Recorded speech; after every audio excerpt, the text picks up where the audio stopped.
Friends, இன்றைக்கி பூண்டு புளிக்குழம்பு தான் செய்ய போகிறோம். எப்படி செய்யலான்னு பார்க்கலாம் வாங்க. இப்போ கடாயை வச்சுட்டேன். இதில் வந்து நம்ம எண்ணெய் ஊற்றிக்கலாம்.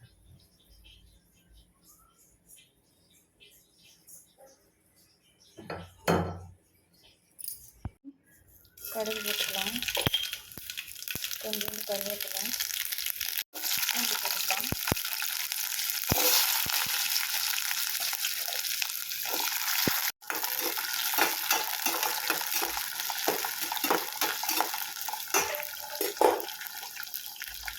வெங்காயம் போட்டுக்கிறேன்.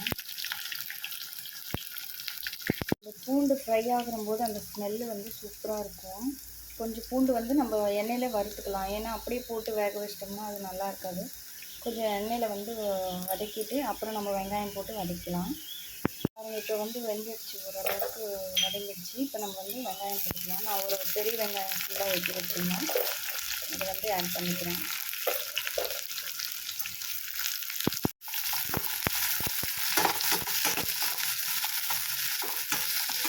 இப்போ வந்து நல்லா வெங்காயம் வெந்து வந்ததுக்கப்புறம் நம்ம தக்காளி போட்டுக்கலாம்.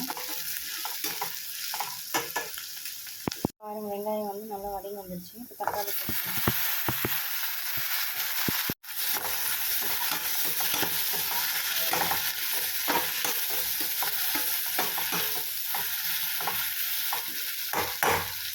இப்போ தக்காளி வதக்கிறதுக்காக நம்ம வந்து கொஞ்சோண்டு உப்பு போட்டுக்கலாம். உப்பு போட்டோம்னா கொஞ்சம் சீக்கிரம் வதங்கும். அதனால் நம்ம கொஞ்சமாக உப்பு போட்டுக்கலாம். பார்த்து போட்டுக்கோங்க. இப்போ பாருங்கள், தக்காளி வந்து நம்மளுக்கு நல்லா வதங்கி வந்துடுச்சு. இப்போ வந்து நம்ம புளி தண்ணி ஊற்றிக்கலாம். புளி ஒரு எலுமிச்சை சைஸுக்கு ஊற வச்சு கரைச்சி எடுத்து வச்சுருக்கேன். அந்த தண்ணி தான் நம்ம ஊற்றிக்கலாம்.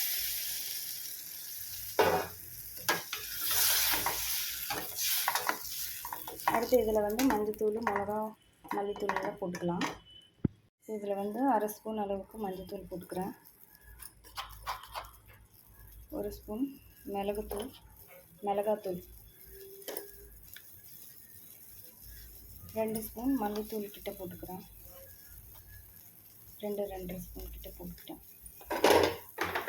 அவ்வளோதாங்க. காரம் உங்களுக்கு எந்த அளவுக்கு வேணுமோ அந்தளவுக்கு பார்த்து போட்டுக்கோங்க.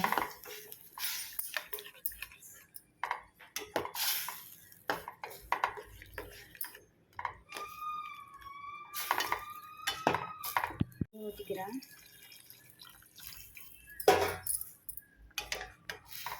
இது குழம்பு வந்து நல்லா கொதிச்சு வரணும்.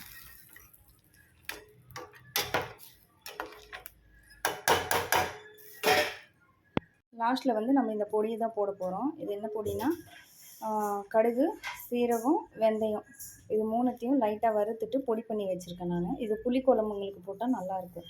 அதனால் இது பொடி பண்ணி நான் வச்சுருக்கேன். நீங்கள் குழம்பு ரெடி பண்ணுறப்போ இது கொதிக்கிறதுக்குள்ளேயும் நீங்கள் வறுத்து பொடி பண்ணிக்கலாம். ஆல்ரெடி நான் வச்சுருக்கேன். அதனால் நான் லாஸ்ட்டில் தான் போடுவேன். லாஸ்ட்டில் தான் போட்டோம்னா நல்லாயிருக்கும். இப்போ போடக்கூடாது, கசப்பு எடுத்துக்கும். அதனால் நம்ம லாஸ்ட்டில் குழம்பு முடித்து ஸ்டவ் ஆஃப் பண்ண போகிறோன்றப்போ இதை ஒரு 1/2 ஸ்பூன் போட்டு ஆஃப் பண்ணிடலாம். இப்போ குழம்பு கொதித்து வரட்டும். குழம்பு வந்து நல்லா கொதிச்சு வந்துச்சு. இப்போ நம்ம வந்து அந்த பொடியை போட்டுக்கலாம்.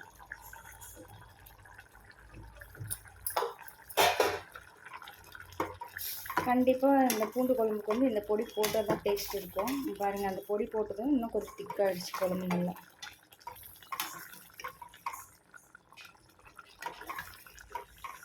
வீடியோ பிடிச்சிருந்தா லைக் பண்ணிக்கோங்க. குழம்பு எப்படி இருக்குன்னு சொல்லி கமெண்ட்டில் பண்ணுங்கள். நீங்களும் ட்ரை பண்ணி பாருங்கள். தேங்க்யூ. நெக்ஸ்ட் வீடியோவில் பார்க்கலாம். லைக் பண்ணி சப்ஸ்கிரைப் பண்ணிக்கோங்க.